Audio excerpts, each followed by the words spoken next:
Hello, good morning, good afternoon, good evening, wherever you are in the world. I hope you are well and I hope all things are going splendidly for you this week. This evening, we are joined by, I'm going to get this wrong, I always get it wrong, but from your right, there's Uncle Bruce from the software company BSware, then David from Consortic, Jean, and then you with us is Louis. We're hoping that Matt Harmsworth will be along shortly from ARPAS in the UK. So, without further ado, how's it, guys? Where shall we start? Let's start with well, Bruce, and your fitness regime, which involves steps and stairs. I understand you have some important information about steps that you've been discussing this week. Yeah, it seems that stairs are one of the most dangerous things you can have. 1,000 odd people died as a result of stair-related accidents in the UK last year, but they're not regulated, and they're not. You don't have a license to use them. You don't need to pass an exam to go up and down, and you don't need to register the damn thing. So it's odd. It's sort of at odds with the risk profile, isn't it? Another one I was looking at too is knives. Knives are something that kill people many people are killed by knives. You can buy a knife, you can use a knife, you can stab someone with a knife, but you don't need to register that knife and you don't need to pass an exam on how to use that knife. So why are drones so different? And how heavy are the steps? I mean, I should think they're considering more than 250 grams each one. I mean, I suppose heavy steps are safer steps. I don't know.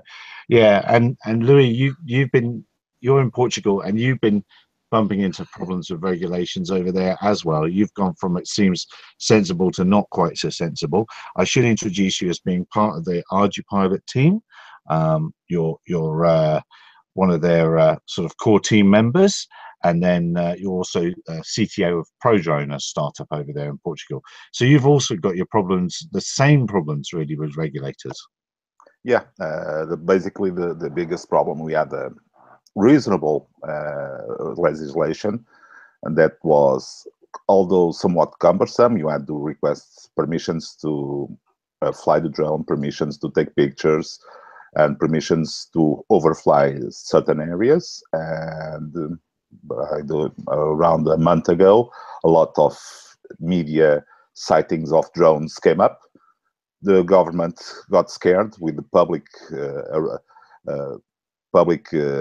exposure of those sightings, and in 3 days we had a new law proposed that basically kills all the drones from 250 grams up, which will require a registration. But to perform that registration, you also need an insurance. So if I have 30 models around that, as a private citizen, I will have to get 30 insurances and to register 30 vehicles. And it's quite complicated, the entire system. Basically, heavy fines, even for the 250 grams drones. If you overpass the 30 meters, you can get fined. And besides the fine, you also get the vehicle apprehended to the authorities. So you stay without the drone, or the pilot, or the plane, because there is no distinction in the law about that. So let's see how it goes. The people from our local FAA, which is called ANAC, are very reasonable. They listened to the community before the previous law. Let's see, although the 3 days of public discussion of the new law, let's see if they hear the constraints that this poses, not only for the community and amateur users, but also for professional users. For instance, at the company, I have 8 to 10 drones that, according to the regulations, would have to be re-registered daily 10 to 12 times, because we changed because we changed the software of those drones, and we changed the characteristics. We put a different battery. We changed the props, so that will change the characteristics of the drone. So you'll have to re-register the drone. So that's not just unpack unpack that. I can't believe that. Just unpack that again. Just go again. Yeah. What do they want to do? Is you have a series of characteristics when you register the drone. You change those characteristics, you'll have to re-register.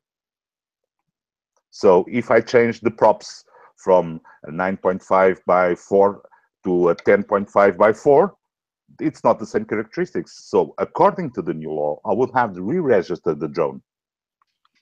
And So how did they? You say there was a 3-day period. So how did there were and it strikes me actually. This sounds very familiar. It strikes me like what's happened in the UK. The regulator was very reasonable, and also Canada as well to some extent. That sounded like the regulator was very reasonable and plodding along. And then somebody in the government stood up and said, "Hang on a minute, we're going to do it like this now." And it seems to me that the aviation regulators are being I can't think of the word, bypassed or gazumped or something. It doesn't make sense. So then what in Portugal is the definition of a drone or an RPA then? If model, because you're saying model, you're very clear that model aircraft are coming into the Portuguese side of things. Yeah. I have it here on the law because they do 3 pages of definitions. So let me check. You have air model, toy model, and RPA, which is non-piloted aircraft. RPA is an airplane that is supposed to operate without the pilot on board, which has the capacity to operate autonomously or remote piloted. Oh, that's an RPA on the law. So okay, so it doesn't mention controlled in 3 axis and all those sort of things. No, sustained flight.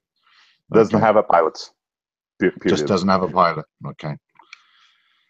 So this is on the law itself. At least on this, they were careful, and these were definitions that were copied from the previous law.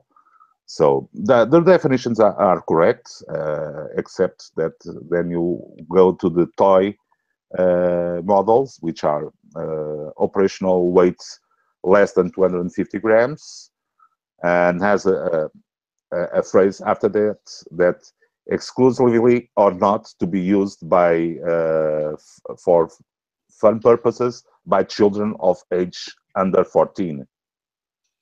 Oh, by the way, the new law also imposes that if you're under 16, you cannot operate a drone. So you have to have your father if you're under 16. So it's too many things, and we only had the law for 3 days for public discussion. Fortunately, a few guys got notice of this change, and there was some community involvement, even some companies that posed the questions that we had. I had conversations with the regulator because of that, because it's too much in too little time, and the laws are crazy. Even the fines can go high as hundreds of thousands of euros, so it's not very helpful. So where are you at? What's the current situation then in Portugal? So at the moment, we're waiting. The 3 days are over, and we are waiting for the government to publish this new law. So any moment now, the law will be published. And 250 grams is the magic number yet again. Yeah. Even if you go to the EASA proposals that are reasonable, let's say, these regulations are way more restrictive than the EASA proposals, and the EASA proposals are supposed to come in effect European-wide 2018 or 2019, something around that. But these regulations are very strict. I don't know what's going to happen. I've spoke with several vendors of drones, like the Shenzhen company drones, and some let's say the sales have slowed down, basically, because people don't know. And by the way, to register your drone, you need an insurance, a civil liability insurance, and the insurance companies here don't have a specific drone insurance. So for a Phantom type drone, you pay around 300 euros per year. Well, I pay half that to insure my car. So there's a problem here. So if I have to insure all my 30 models, I would pay, I'd say, a few thousand euros for insurance to each one. So that's the point of the legislation. And this is, I don't deny the sightings, because we had some sightings noticed that the press gave notice, like a drone that was accompanying a plane while the plane was landing at 150 knots. That I would like that drone. Drone sighted at 2,700 meters. I would like that drone too. And it was reported by pilots, but we've never seen the end of those reports. We don't know if it was a balloon, if it was a UFO. UFOs are not so fashionable these days, so it might not be a UFO. No, you're exactly right. It's gone in proportion, hasn't it? The drone sightings have gone up and UFO sightings have gone down, and I think that's quite sad, really. Because somehow the UFO is more exciting, isn't it? The idea of the little green man and all that sort of thing is far more exciting than a little bit of plastic flying past. It would be a very small green man, because the drones that have been sighted are, all the pilots are around 1 meter size. So very small green man. Yeah, but that could be very tall green man for green men, for all we know. I mean, that could be an enormous green man could be driving that. I mean, it can be banded or something like that. This is assuming the green men are huge. They could be that big, and we will never know now, because people aren't looking for them. They're looking for drones now instead, which is a great deal of a shame. Yeah, but Gene, I think do you want to jump in there, Gene? Looks like you are. That's because I was just going to say it's the best camouflage. If they can shrink themselves down, they can come and go at will. And hey,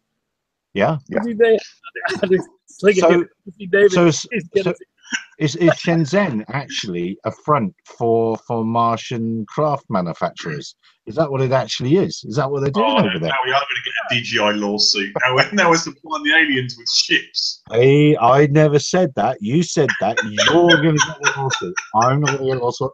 You've set yourself up for that one there, David. I think there's been some sort of a change in the world. All of a sudden, governments have pricked their ears up and they're worried about something, and it's happened in the last 6 months. Things have moved quickly, and very sadly, I think it's because of the threat of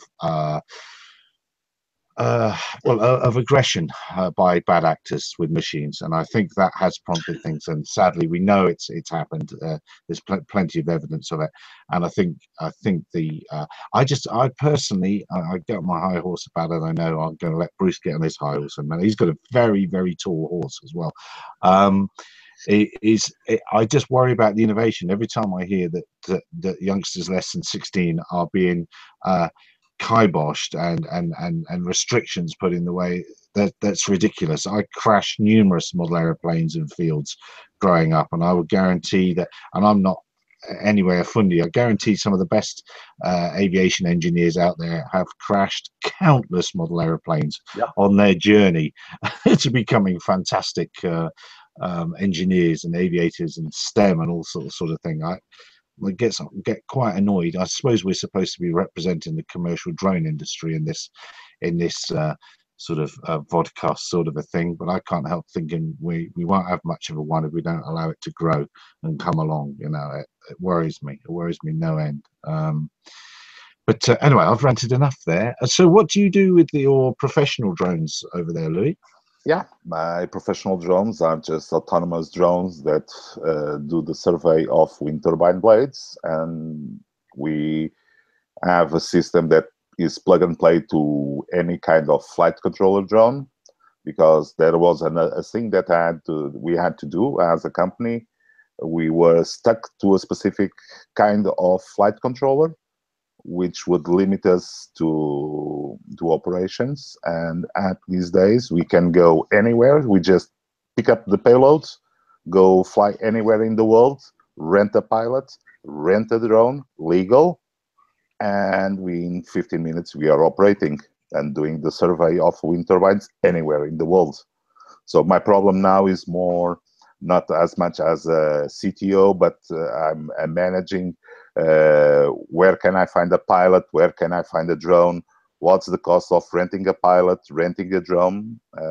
That's my day-to-day problem now these days, because we've separated our payload system from the drone itself. So we can fly the Shenzhen brand, we can fly PX4, we can fly the regular Pixhawk stacks, and it's very easy for us now to operate. So, but I had to separate. But the development part, which is done here in Portugal, is something that we have to keep doing. And with these new regulations, becomes, if they go as it is, it will be very difficult to develop something very strange on the new law, which was a development plan I had the plan of going swarms, which is multiple drones performing the task, is strictly prohibited by the new law.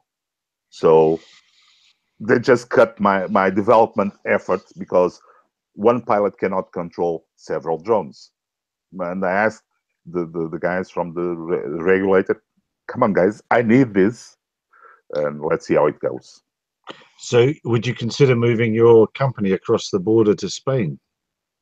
The laws in Spain are not very helpful too. So you have to get certification for the pilots, but that's not as difficult as for the drones. I hope, and I know the people from the regulator. I know they are reasonable person, and I know they'll present the community and the professional case to the government to implement a less strict and less violent change of the law. I believe that the guys. Robert in the comments is saying, "Is it the people? It's the people who do not obey or even know that there's a law that hurt us," and that's true. And you know that, and it's the people flying outside of the regs, and they're going to hurt youngsters coming through and people trying to earn money. It's all sides of the coin, really. I don't know. Does anyone else want to chip in and stop me talking? Stop me talking, people. You're doing a fine job, Gary. Go ahead. I mean, there's a lot of people that moved around for regulatory reasons here in the States when, they started throwing regulations around. So I think it's a good idea. Yeah, eventually we'll find this country or nation that's very supportive, and that's where the innovation will happen. If you're an up and coming country, you could throw together.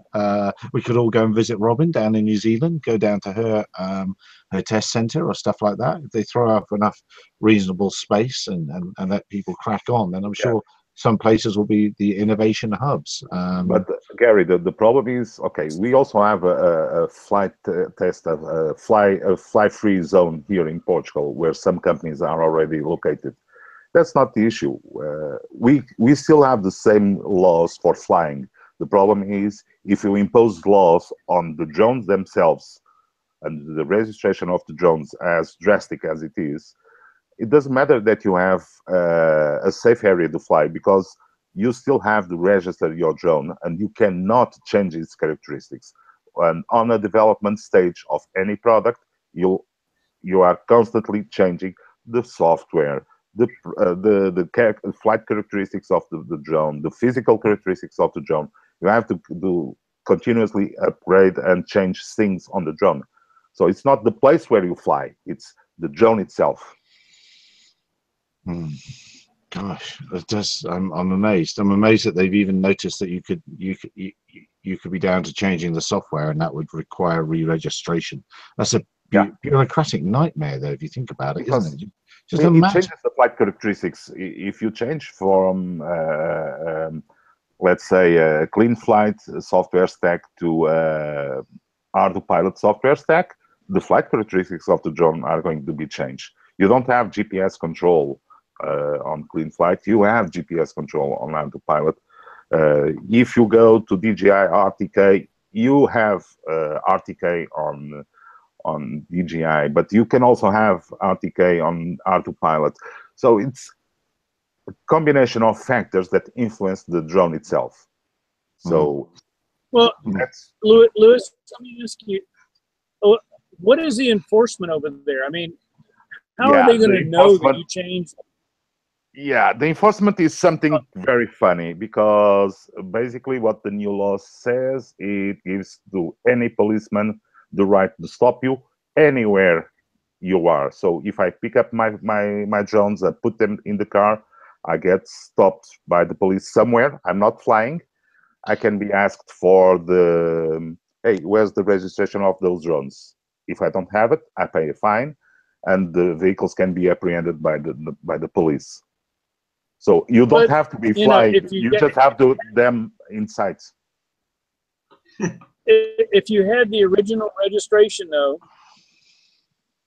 into the Yeah. software, how is that policeman going to know that you changed the firmware They or don't. did something They don't. different? How is he going to know?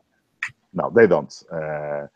But the thing is, what is written on the law and what is applicable. They cannot change. They cannot see if I change the software or upgrade the version or compile a new version. They cannot see that because people are not trained to do that. But the thing is, what is written in the law is that. So if we go with what is written in the law, you cannot change the software. It's okay, but it's a problem. It's pretty amazingly. Sorry, go ahead. Well, I was to say, it's pretty amazingly comprehensive. Sorry, it is pretty amazingly comprehensive, Louis.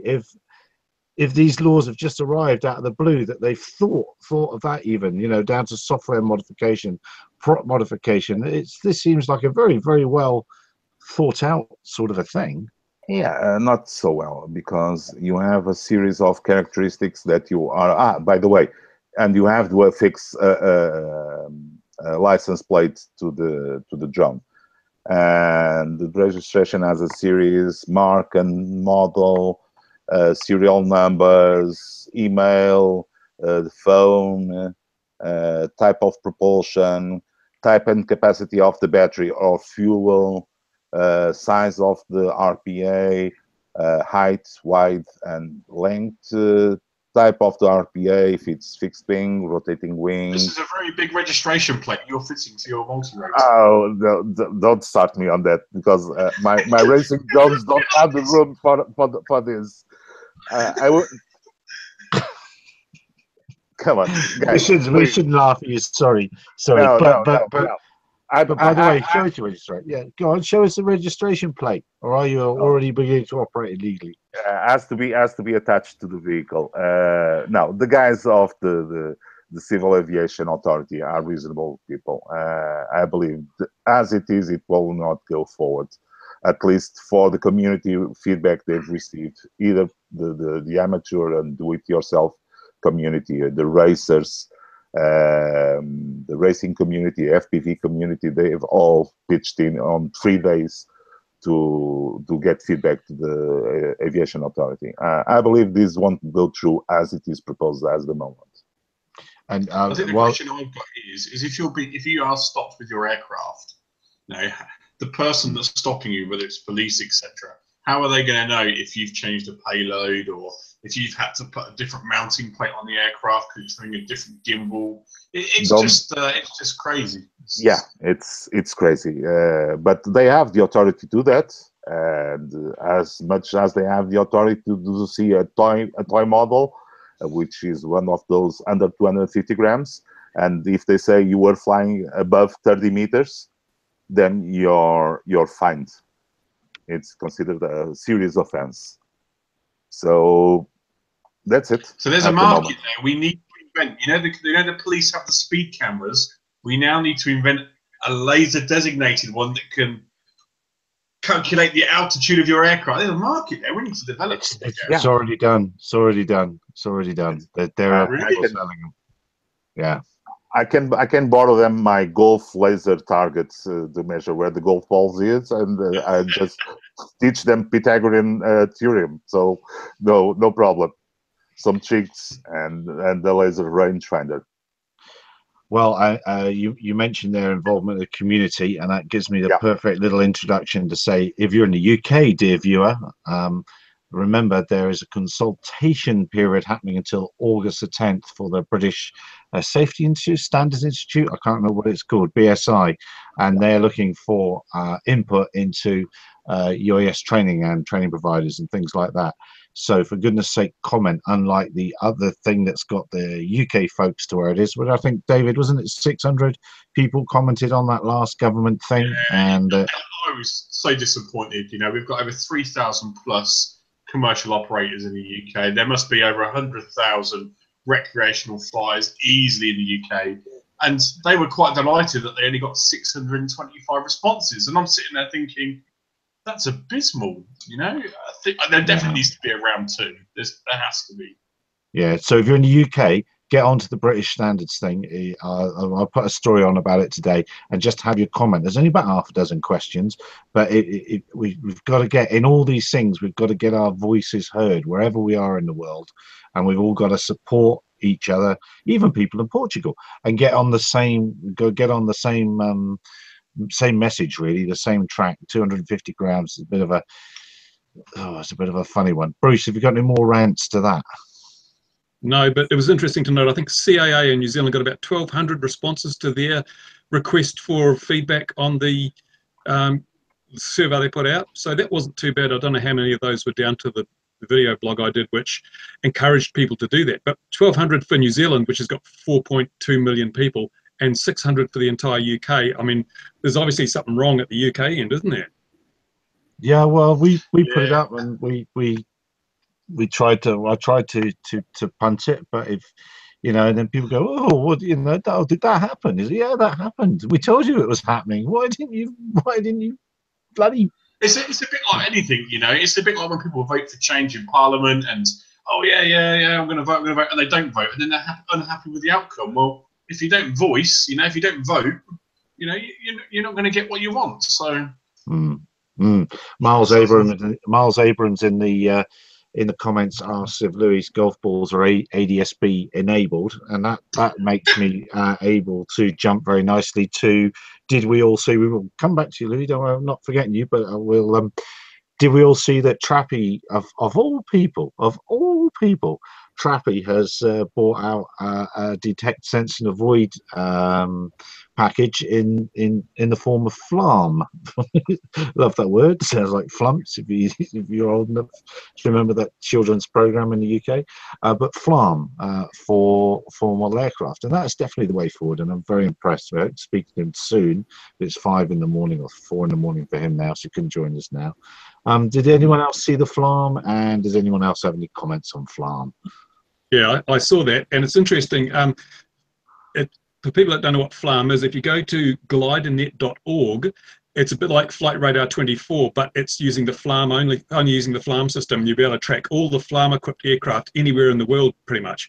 I have a FLARM receiver unit at my workshop, and that's connected to the internet, so that when there's a FLARM-equipped aircraft flying nearby, basically my receiver picks it up and then transmits the data to GliderNet, which I think is in Europe somewhere, and then it's available for anyone to see. It's a brilliant system. The only downside is, and the thing concerns me a little bit, it is an active system. So you're only going to pick up aircraft that have a FLARM transponder in them. And there's not that many, certainly in this part of the world, there's not that many that do. ADSB is far more common.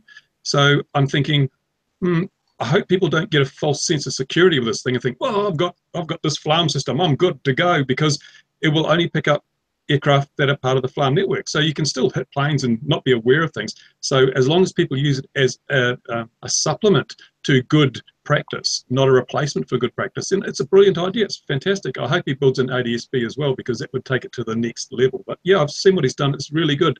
For an active sense and avoid, it's a really good piece of kit. But I tend to think that sense and avoid has to also have a passive element where it will you can recognize anything regardless of whether it's got a transponder or not. That's the next step. And you know, we all know I've got something going on the boil there, but what he's done today is brilliant, excellent, to be commended.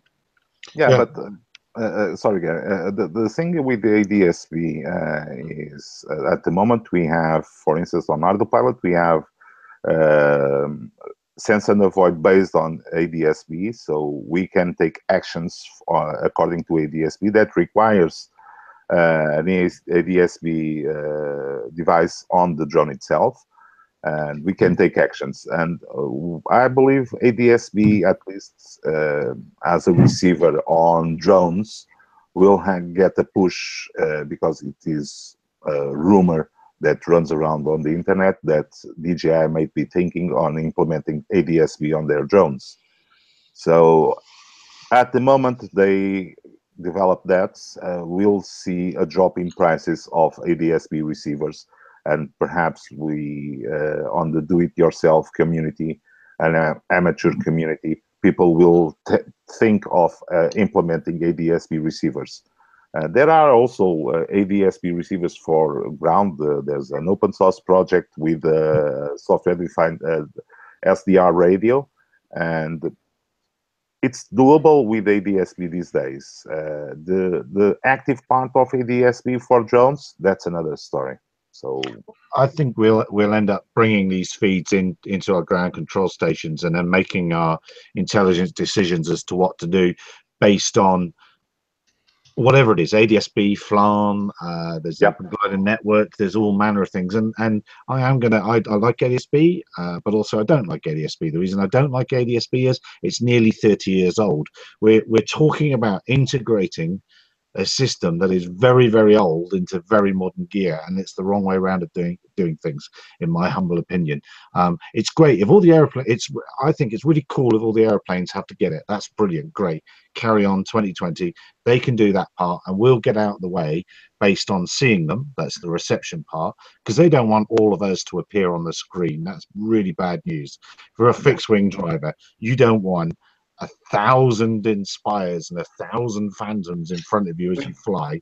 That's the last thing you want. And to be fair to the Ping people, they do have a great thing where they'll their receiver will switch itself on when an aircraft's nearby. So that's very cool, and then it switches itself off when it goes out of range.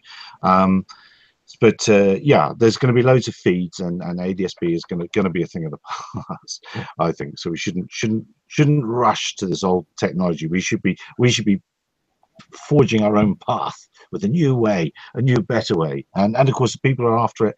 People are keen on ADSB because of or the new path, 5G methods, because telcos can make money out of selling the drone identification, and there's a huge rush from cellular providers to be the interface for a small fee, just a small fee. Yeah, but Gary, the problem with the 4G, 3G, 5G radio systems, and I say this on the professional side, lots of the places where we operate, I don't have a regular cell phone, so much less 2G, 3G, 4G, 5G. So it has to be a system which is self-contained. That's the only way to have it as reliable as possible. I think, and not only that as well, just to touch on that, ADSB isn't as secure as we would like it to be, and it's quite easy to spoof an ADSB position. Cell towers have been hacked, cracked for God knows how many years, since the 1980s. So it's easy to spoof cell towers. So even if we start using 4G, 5G now for aircraft positioning and referencing, it's still not as secure as it could be. But you're talking maybe heresy. satellite positioning. You're talking heresy. The only way that we need to burn you at the stake for that sort of thing. There's money to be made, and we're all setting up our UTMs on the basis of being able to feed the data into our UTMs from the cell phone system. And we've even agreed with various aviation regulators what the fees are going to be in backroom deals. You can't say that, David. We must burn the witch, burn the witch. Probably, but I think ultimately the only way that we're going to do this successfully and do it right and secure is going to be over a SATCOM link. And it's only going to be when all these other systems fail that we end up moving to these systems, so we then don't end up interfacing and swamping ADSB channels and frequencies. We don't end up clogging up and taking down 4G and 5G networks. Poor old Gene will be sitting there, bless him, trying to send a text message on his phone, and he can't do it because there's thousands of drones running on the 4G network. Right. With SATCOMs, it's direct.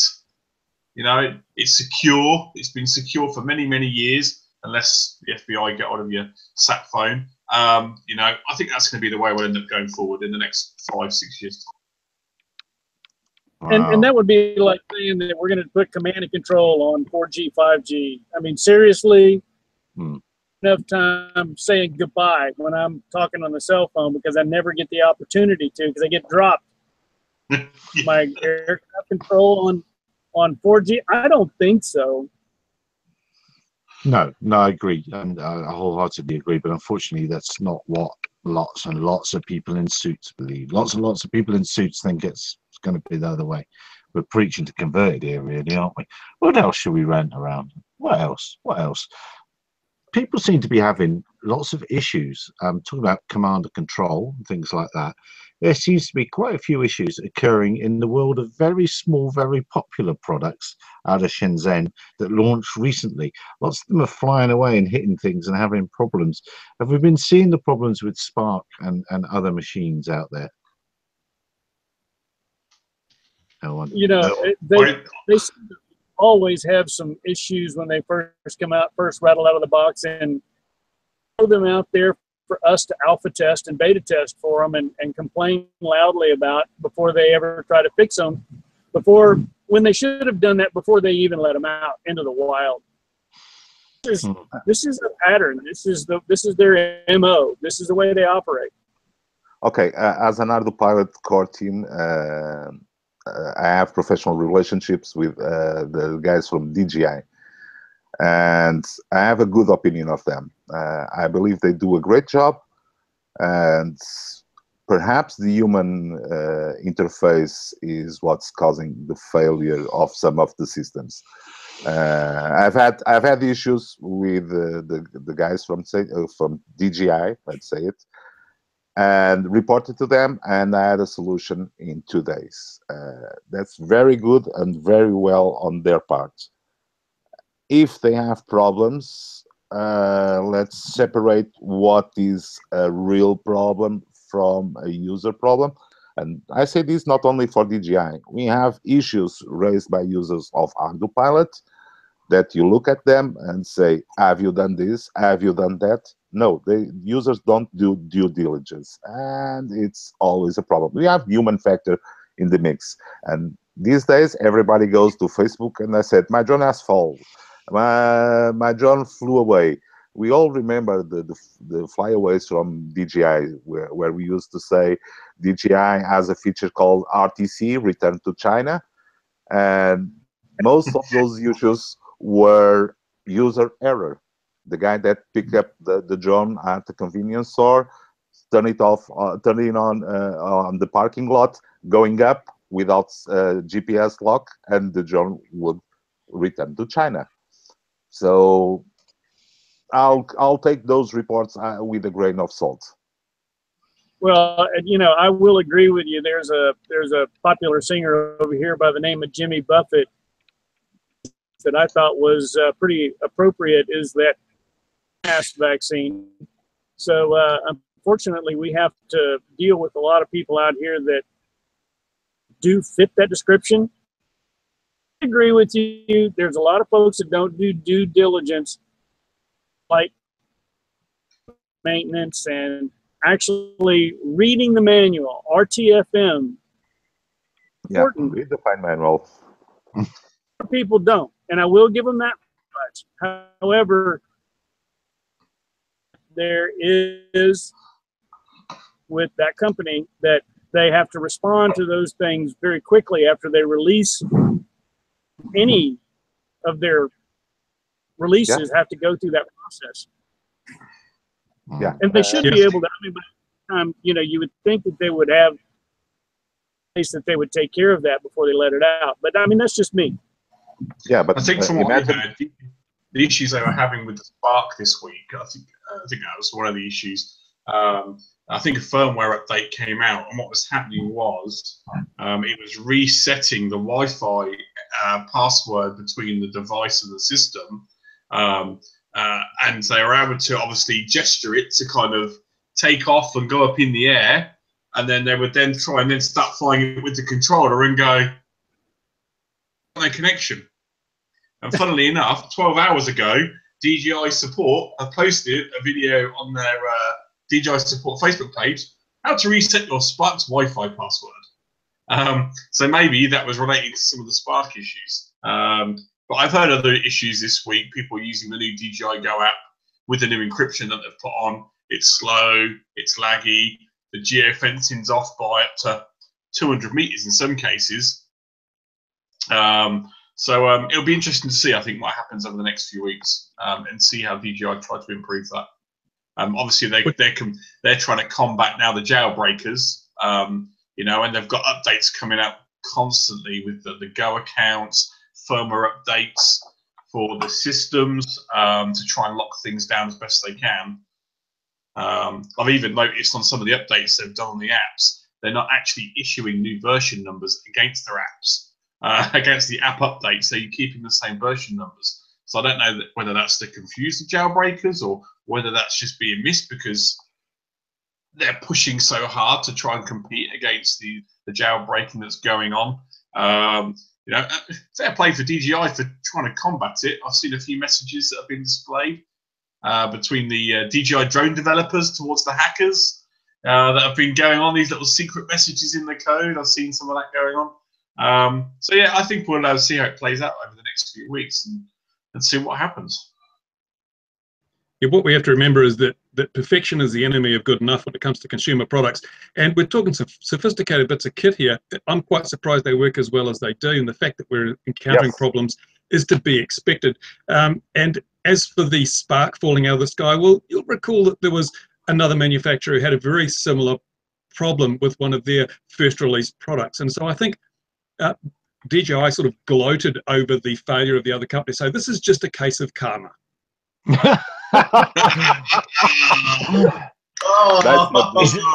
Is he talking code? Is that code? I don't know what that is. I think that was code. Well, is it BS or is it Bruce Simpson? I mean, come on. Oh yes, it's BSware. BSware. Very good. Oh, yes. Bruce, that was very well played. Very well played, sir. Indeed, indeed. Yeah, he's been lining that up for a while, hasn't he?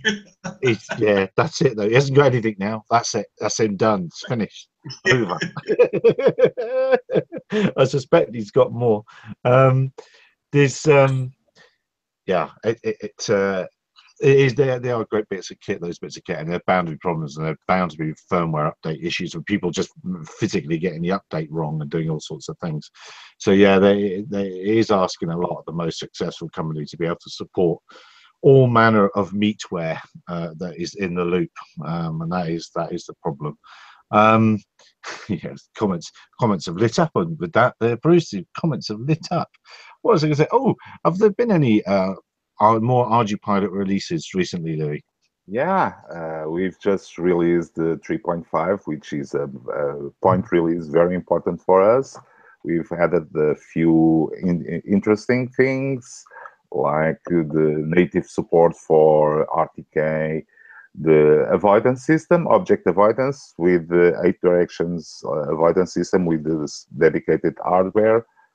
And we also have the support for a couple of newborns, the BeagleBone Blue, the Intel Aero RTF support, the Pixhawk Mini, the one that Bobby King releases with a 3-letter name company. We have an OLED display support now. We have a bunch of things.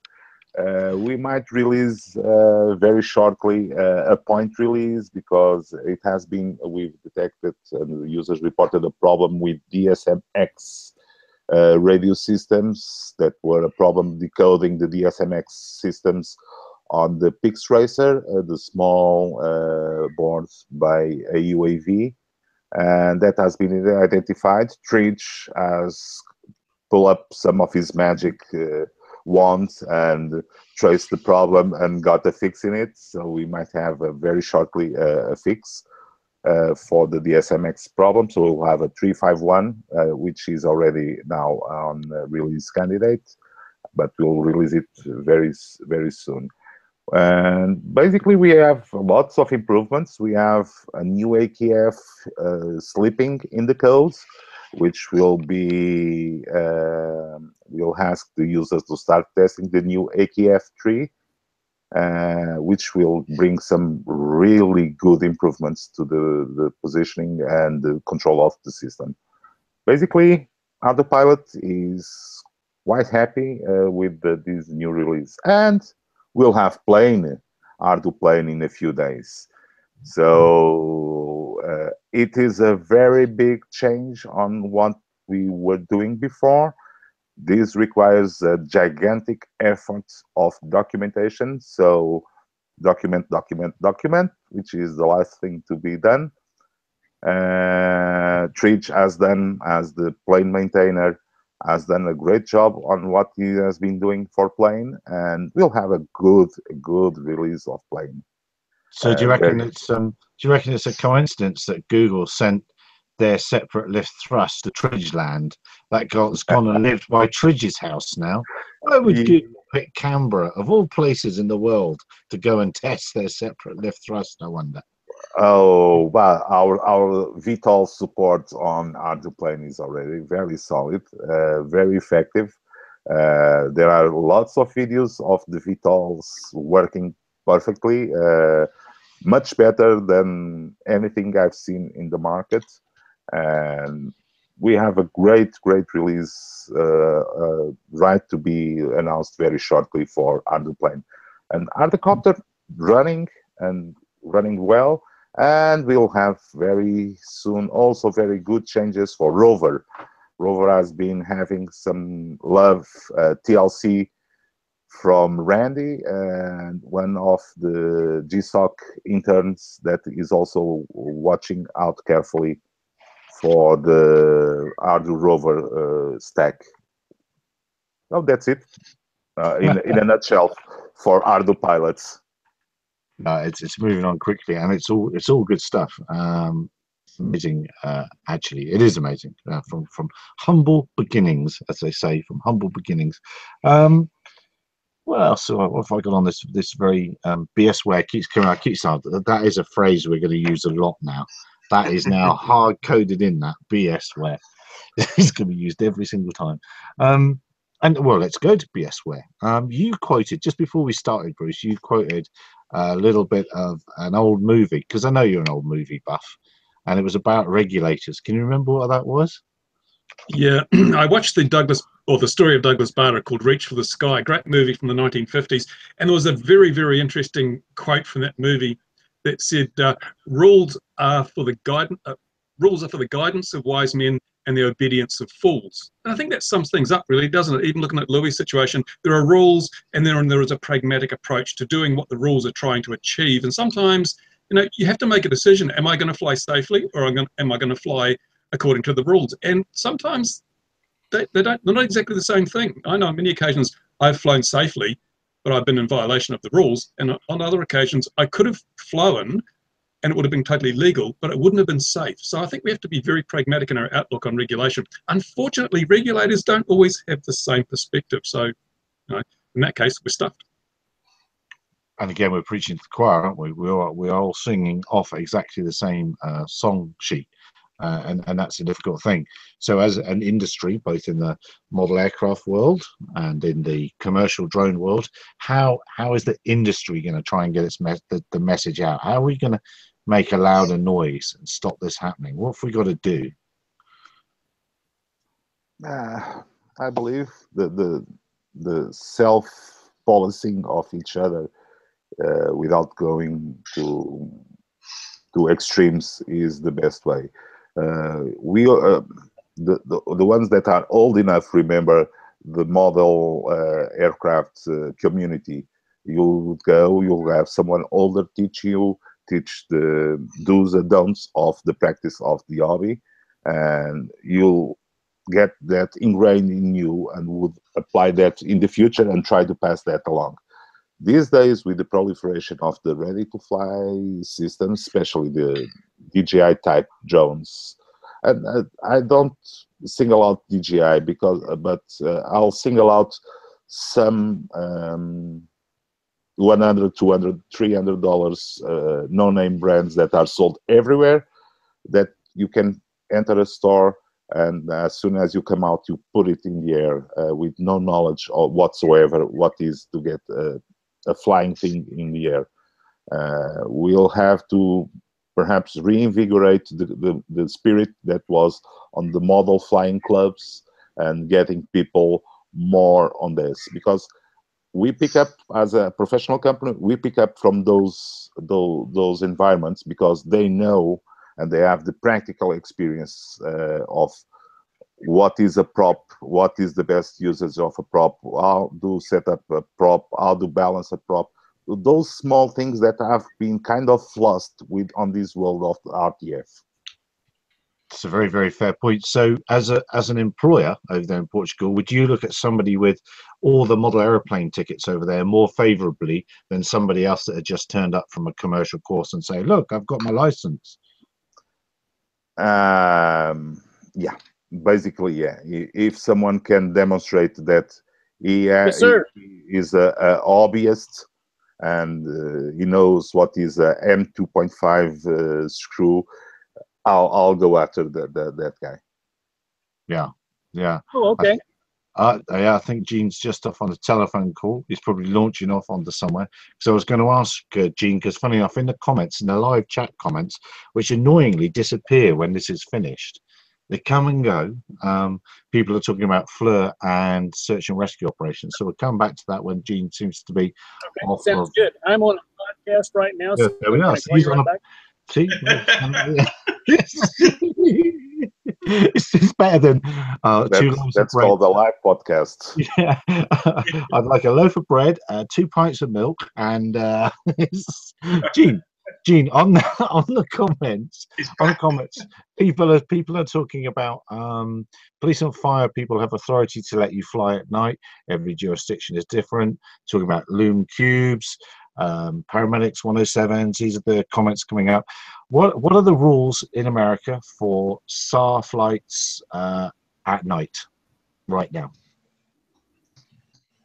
SAR flights at night are, well, first off, you have to get waiver. It's obviously you have to have a 107, but for a separate waiver for night flights, and there are some additional based on you. The visual observer is mandatory, and you've got to do additional training as well to ensure that your visual observer and yourself can operate at night, because your depth perception has changed. There's just more that you have to deal with. But we have our night waiver, compliments of our barrister Ruprecht. He got our night waiver for us for RP search services, and we have used it already. We've used it several times. Using it with the FLIR, and it works well. So, like it's any great hurdle to get one. Subsequently applied for a couple of other waivers, for now has their night waiver as well. And we are going to be submitting for some more. So it's not all that difficult. It's just, you got to fill out the paperwork and, do the time. So you can't, so it's not fair to say that police and fire have the authority to let you fly at night. That's not a fair statement. Police, okay. As far as an enforcement arm, are still struggling with how they are going to deal with anybody flying a drone, whether it's day or night.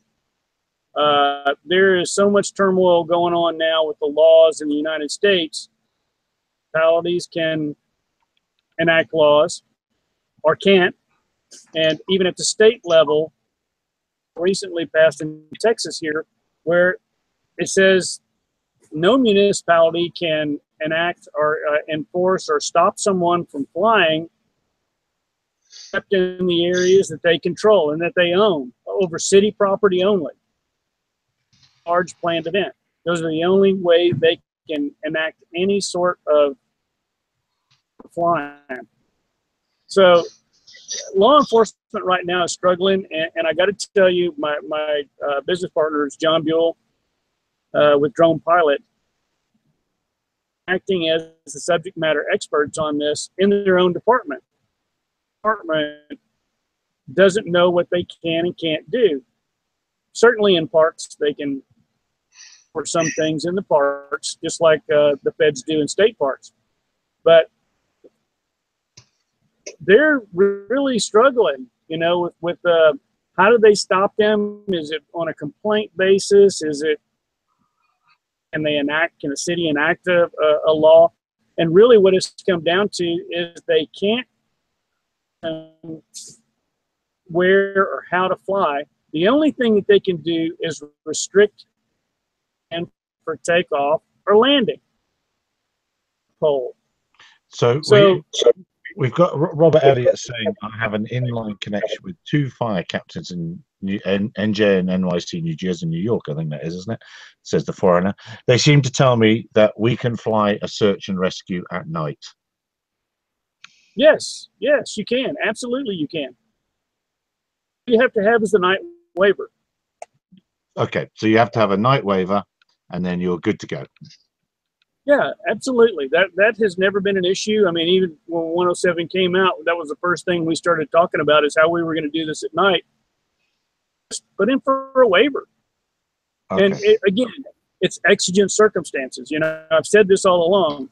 You know, we can go a little faster than the speed limit when, you know, the ambulance is trying to get you to the hospital through the red light if we're in a fire truck going to a fire. Situation when we're flying for search and rescue, or if there's imminent loss of life. So I suppose we should wrap. You need to be part 107 with a night waiver. That would be the two things you need. Minimum. Yeah, the minimum. That's the minimum you have to.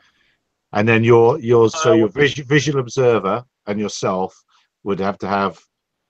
Would you have to have special training because the visual observer situation changes, or is there not absolutely a requirement? Rephrase that question. You said, sorry, a second ago you said about your visual observer needing different training because of the night environment and depth perception and stuff like that. Is that a nice to have, right, or is that mandatory?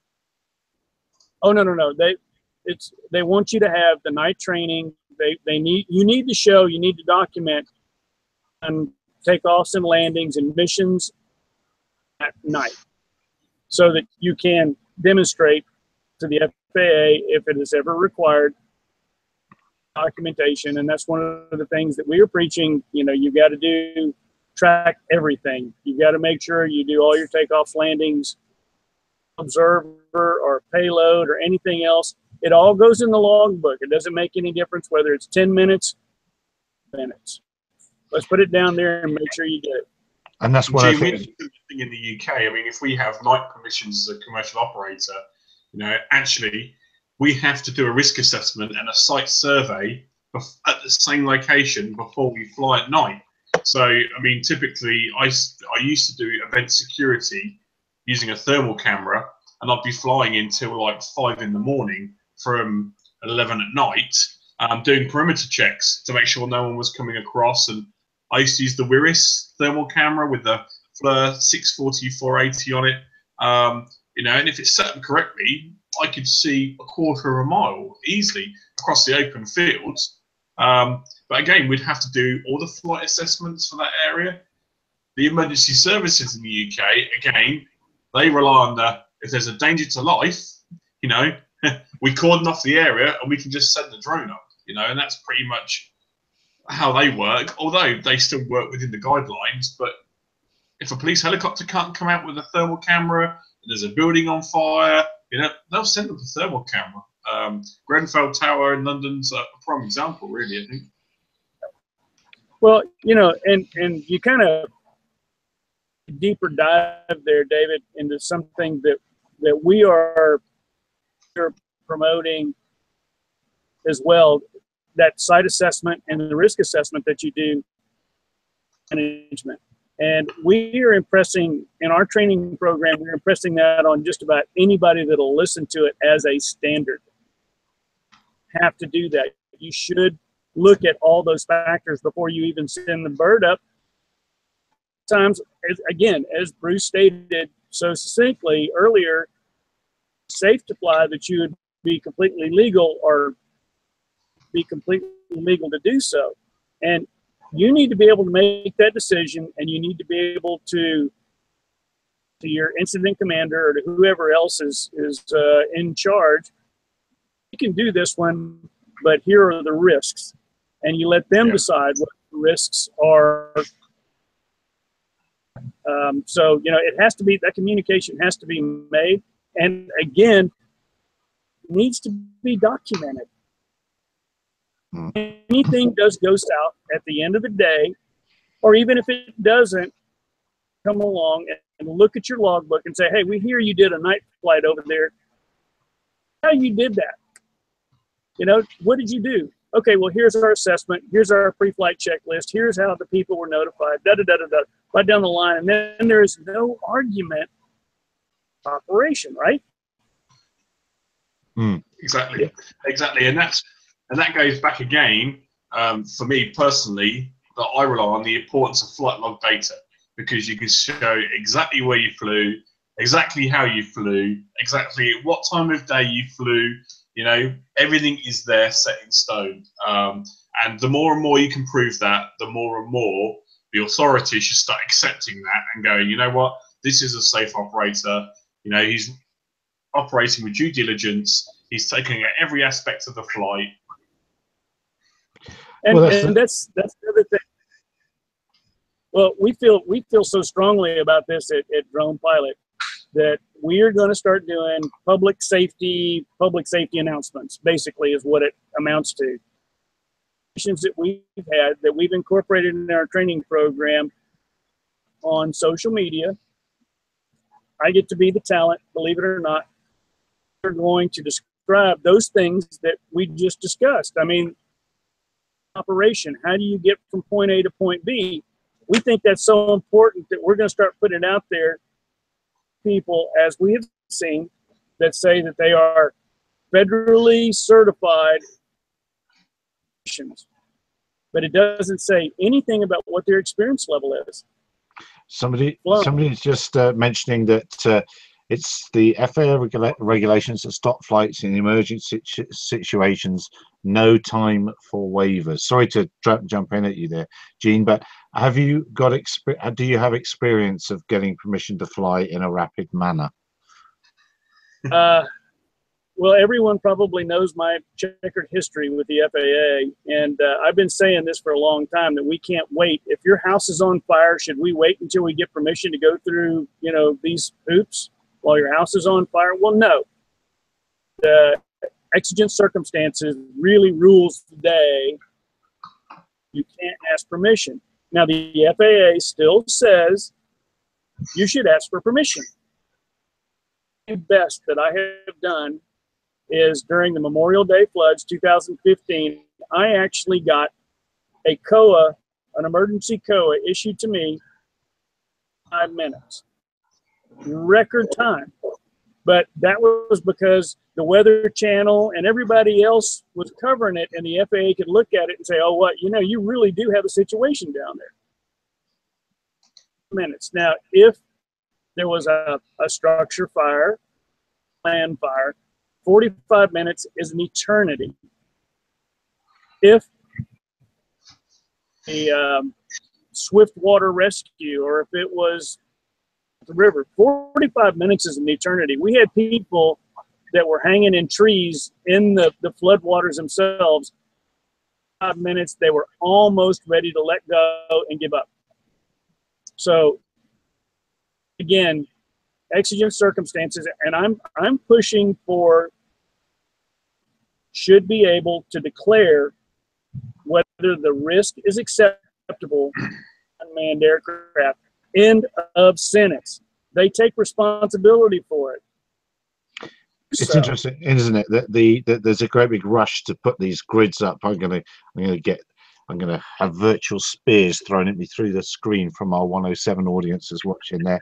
But it's interesting, isn't it, that there's a great rush to get the flight clearance grids over cities sorted out for your different heights and what you can operate at, perhaps as an Right. industry, we should have pushed. If we want to give a good message, we should have pushed for the search and rescue picture to be the first thing to be sorted, and then we'll move on to onto the money making efforts. How long have I been saying that, Gary? How long have I been saying that? I know, but I think I do think that it does need to happen. It just does make sense, and there's going to be a lot of droney love if that occurs. So let's. I'll tell you what. I'm going to ring the FAA. That's what regular aviation already has. Such a ratio for regular aviation is a thing. So Yes. just copy and paste it. And where you say plane, helicopter, put drone. Well, I'm afraid I'm going to have to put a black mark here against your name, Louis, because as you know, speaking common sense in this industry is frowned upon. Guilty as charged. Yeah. So I'm sorry, I've had to put a black mark against your name. The first one. A week ban. Yes, that's right. We won't have it back until at least next Tuesday. That's right. Yeah, no, it's one of the craziness of things. Oh, look, we've rolled over the hour, dear viewers. So I better throw the floor open. No, that's not the phrase, is it? Does anyone else have anything else that they've seen this week that they wish to speak about? On the theme of search and rescue, have you guys seen that video that was moving around these last few days of the man that had drone through a life buoy on a flood in a bridge in China? So here's your example of search and rescue. So if you had to wait for a permit to take the life buoy to that man, he would be dead. Yeah. Again, it's common sense, isn't it? Sorry, guilty again. Yeah, Sorry. You can't argue with it, can you? It is just common sense. It's crazy. You use every single tool you have in your toolbox to save somebody's life. But you could break no end of rules. You might even be able to run with scissors if you have to save somebody's life. You could break all sorts of rules in order to do that. So again, let's throw the floor open again. Did anyone else see anything else? Going once. No, we're going to. Besides my great. Your great what? Sorry, I didn't hear that. Besides my great big faux pas of turning off the camera and not turn off the mic. Wow. The icons are different, Gene, so don't worry. Yeah. Oh, that's the human factor. See, we were discussing human factor a while ago. Here you go. Even a trained user can make mistakes. Yes, very much so. Lesson object. Life to be a lesson object. All right, guys. Well, thank you very, very much for joining us. Everybody on the live chat that's going on, I'm sorry that this disappears when we finish. I've no idea what we could do to make that not happen. Thank you very much for joining us, dear several viewers from all around the world. We look forward to Bruce's next. Bruce, have you got a ranty video subject for the next ranty video? You don't really rant. I'm sorry, I'm having a problem. No. Bruce, please do a rant on the Portuguese rules. Okay, I'll have a look at those. But it's unlikely to rant on anything, really. But I'm going to do a video for regulators. I've decided we need to educate the regulators because they're out of touch with the community and the industry to quite a degree, probably more the community than the industry. So I'm going to do an educational video for regulators around the world to try and get across a few of the things that they obviously don't understand and they're not aware of. And maybe if we educate the regulators, they'll do a better job of coming up with fair, reasonable and effective regulation. Like I said before, perhaps sometimes it's not only the regulators. The regulators are perhaps caught in the middle between us, the amateurs and the pros, and the politicians. So they also have a tough job to handle, Bruce. Yeah, I think that they have to look. The politicians have to be put in their place. I mean, they're not there. Politicians don't make regulations. Regulators do. Regulators have to grow a set of testes and man up and just say to the politicians, "I'm sorry, but you've given us a job to do. We're going to do this, and if you don't like it, then resign." Yeah. Okay, I'll give you that. I'm not saying I agree. You're fired. other sorts of regulators don't necessarily have to have testes. That's not that other regulators are available. There Oh, very good. Bruce just stepped in at that time, bud. It's that's actually, I mean, as an industry, God, it's going into a rant, isn't it? This is almost what normally happens, dear viewer, is we stop. And then afterwards, we start swearing and having a bit of a rant afterwards, and that's what this is turning into. And it's all Bruce's fault. We don't swear yet. No, we do. We do when we go off air. Normally, we normally swear a lot. We normally say all the things we exactly were dying to say, but didn't because lawyers might be knocking on our doors. When we go. But where was I going to go? Nah, see, that's made me rant off. I was going to say about other Bruce's rant of the week. Bruce's rant of the week. Yeah, no. Well, we'll look forward to that, and it'll be interesting to see the definition. We await the definition in the UK, of course, for that their sudden change of heart. They haven't exactly defined what a drone is, and yeah, again, I surely hope that they don't put the kibosh on it for youngsters coming through and at the end of the day playing with the model airplanes, as we all did. It's fantastic fun and good outdoor fun. As a parent, that's what I'm supposed to be getting my sons to do, is go outside. And yeah, they're ranting, aren't I? I'm ranting. Yeah, it's interesting, Gary, because I was looking at, there was a story in Canada where some people were flying model aircraft near a playground. They're allowed to legally. It's an authorized flying area, and a foam plane crashed, and all the parents were upset because it could have hit one of their children. And I'm thinking, yeah, and people are also saying that things have changed, because these days it's not just people flying model aircraft at specified flying fields. They're flying drones and foam planes in parks and things where they shouldn't be flying them. And I thought back to my youth, and when I was young, I used to build, free flight models like the Veron Deacon, if anyone can remember that, with a diesel engine up the front, turning an 8x4 propeller. And I used to fly at the local school grounds, and it was quite acceptable. Sometimes I'd have to climb a tree and get it down. Sometimes I'd have to climb a fence and get it from a neighbour's property. But it was one of those things, and people never said, "Oh, you evil person flying a drone over my backyard." They thought it was a good thing. Wrong. You climbed the tree. You climbed the tree without an adult supervision. That's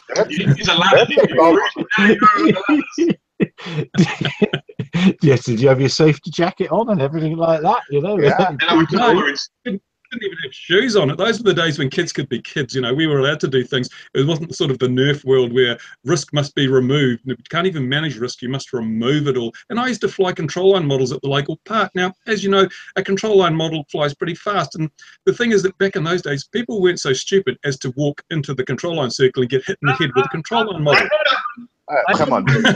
Control line planes don't fly fast. They fall very fast. That's my experience with control line. But I saw in the news this week, some guy wants increased drone regulation because he put his hands in the props of a DJI Inspired that his friend was flying. Well, excuse me, but there's no cure for stupid. Regulation won't fix that. Why didn't he just use his common sense? Come on, that's the Enrique Iglesias effect. You saw an artist doing it, you tried to do it also.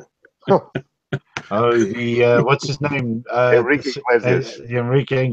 Oh, so that's not that maneuver is now called the Enrique maneuver. Then is that? Yeah. If you're catching it by the blades. Yeah, we used to have fun. We actually spoke about this before we started. We used to muck about with those Mammoth steam engines. And the annoying thing here is David is so young. I don't know. Did you remember those as well, Gene? But David is so young. He age shamed, deliberately age shamed Louis and I by saying his grandfather has one in the loft. But anyway, what I wanted to say is that was really, really nasty. What I wanted to say about that was... And he's probably almost 80 as well, so he's an old granddad. Yeah. You're on my... I'll have to get you a black mark for you. I have one from Gary, now you have one from me. Yes. But I used to hold down the flipping safety valve on those things to try and make it go faster, and you try and burn anything you could, but put more water in than was possible, and then it'd tip over on the carpet and there'd be all sorts of manner of trouble. It was less water and hotter water. Well, but that's the sort of thing you learned, wasn't it, by trying different different combinations of dangerous. until you crack the boiler, and with spectacular effects. Exactly. So where's that all going? You know, why is it? Yeah, I know we're still live, Dave. I know. It's just put that in our comments. So Louis, you're a steampunk terrorist, mate. No. I only played around when I was very young. I'm more of the Cox 049 engines. I still have them around. I went to my father's, my parents' house, and I brought all the engines because the planes are no longer in existence. But I have the engines, the glow plugs, the leads, and I still have one can of fuel. I don't know how it survived all these years.